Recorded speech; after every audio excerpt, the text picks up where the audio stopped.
This week, another instructive headline greeted the media space where we see the Foreign Commonwealth and Development Office of the United Kingdom placing states like Delta, Bayelsa, Rivers, Akwa Ibom, and Cross River under a travel advisory, while also warning against all travel to the riverine areas and citing risk of militant attacks on oil and gas infrastructure, kidnapping, and armed robbery.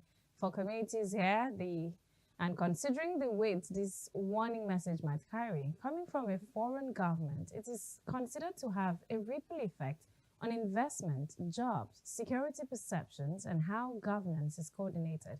Well, on this story of interest, let's understand what the advisory really means. With us now for a deep dive is a legal practitioner and public affairs analyst who will discuss with us the legal, societal, and governance implications for the region. Talking about Barrister Ndifreke Inyang, who joins us virtually. Good afternoon and welcome to Niger Delta Today. Good afternoon, everyone, and thank you for having me. Well, Barrister, thank you for joining us on the program this afternoon. Thank you very much. Well, with this advisory by the UK government, it begins to beg the question, is it that there's truly no state in the entire Federation of Nigeria that is safe? Because almost all the states are captured there, including the South-South. Okay, so that would not be particularly true because you will agree with me that these are pockets of violence, like in the Niger Delta area, where we have oil activities going on, as exploration of oil in the creeks. Yes, we have some pockets of violence going on, but it is not everywhere in the Niger Delta. States like Akwa Ibom, Cross River, Delta, Bayelsa, you know, um, rivers are relatively very safe, and then even Lagos. So that advisory, to my mind, is not very accurate in its presumption of violence, widespread violence. Meanwhile, the violence is not widespread at the moment. Yes, we have it, and then the government is trying its best, both at the federal and the state level, to ensure that this violence um, are taken care of. So I would not agree with the advisory. And the advisory is also very extreme, asking for people to even prepare for emergency evacuation. There is no such threat at the moment. If you can recall, the last 3 months, the output of crude oil has increased as a result of better security in the Niger Delta. But what could have warranted this advisory by the UK government? Okay, so they may have had intelligence about security threats, especially as it relates to the statement made by the President of the United States concerning Nigeria, or designating Nigeria as a country of particular concern um, for cases widespread genocide against Christians. So this may also have necessitated the UK government to issue this advisory. But of course, the Nigerian government is taking measures to ensure that there is no security in Nigeria and then in all the states. So the advisory, like I said earlier, is ill advised and it's not timely.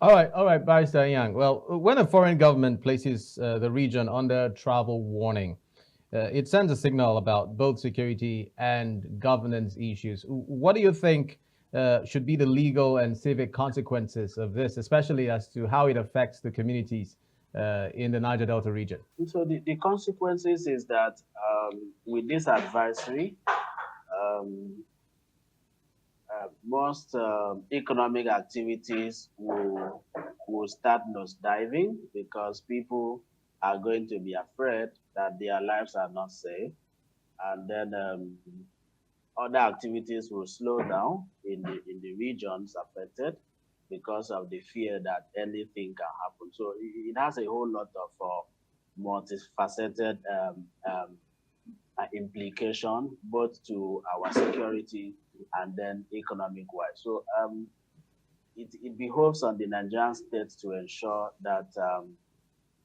when informations like this, are being released by foreign governments, that the government do not just, treat it with kids' gloves.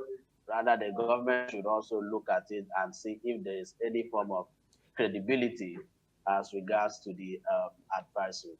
And sorry, Jenny. That also brings me to the issue of the different South states that have been mentioned: Rivers, Akwa Ibom, Delta, Edo. They are in that advisory. Now, what should the respective governments of these states be doing at this time? Talking about legal frameworks towards ensuring that they work and nip this particular issue that have been mentioned in the bud. Okay, so the respective state governments are to put the security architecture in their various states on red alerts, and then they should do more intelligence gathering, and then security operatives should be deployed to flashpoints, because in all these places there are flashpoints, especially the marine areas in these states. So the security agents should be deployed there so as to forestall any occurrence of the proposition by the UK government. But it also takes us to discussions on diplomatic relations. These are areas where I'm sure we should have ambassadorial or diplomatic persons in those areas. In your review, how do you think the state governments, the federal government, are relating with foreign enterprises, foreign governments to ensure that we have a fair relationship or diplomatic relationship? Okay, so first and foremost, you have to understand that every diplomatic relationship, is to a large extent in the interest of a particular state. So as in regards to this, the Nigerian government, of course, have a robust bilateral relationship with the United Kingdom and other foreign allies. So in issues like this, I expect the Nigerian government, to diplomatically engage the UK office, foreign office, and then also even the US embassy in Nigeria, to find out from them what intelligence do they have to issue this advisory, and not just to wish away that these things are not there. So for them they will have to look at these advisory, ask them, okay, what are the intelligence, what are the information that you have, and all of that. So of course, you also understand that the UK has a better security system as well as the US than Nigeria. Their technology is far better than us. So they may have seen what we have not seen ahead of time. So it's for the government to engage with them, and then get this intelligence and then begin to work on this information, so as to ensure that the issues as outlined by them, do not occur. All right, because, as we begin to, of course.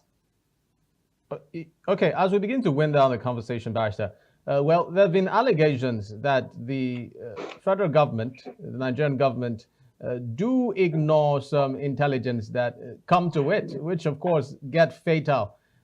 When you look at this allegation, crisscrossing that, of course, with the recent comment by the US President Donald Trump, what did you make of all of that scenario that played out and the corresponding reactions that came in from the federal government regarding its commitment to fighting insecurity in the country and, of course, in the region? Okay, so I have often maintained that our kind of system, our kind of government, we are not proactive.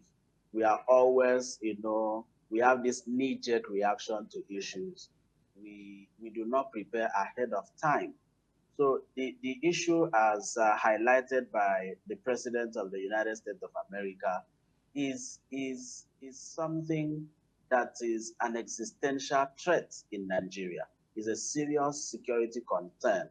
And so, unfortunately, the Nigerian government, even when this intelligence have been shared with the security agencies, they pay little or no attention to it. So you can see that this is some kind of negligence, by the Nigerian state. And so this should not be the case.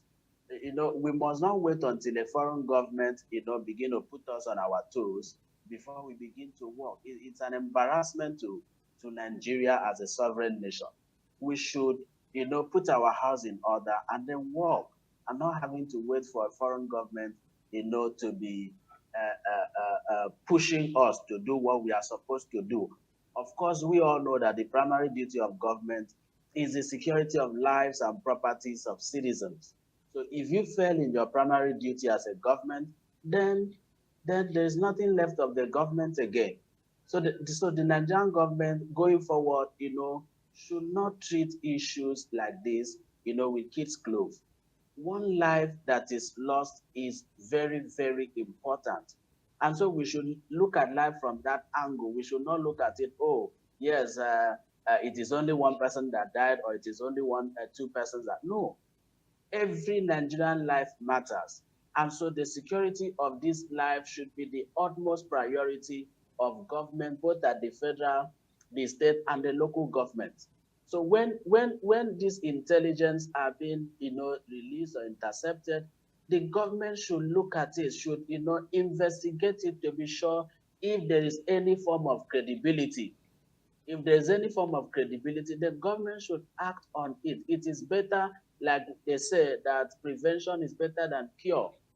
You agree with me that if you prevent someone from, dying, that's better. But if the person dies, you don't have the way without to bring the person back to life.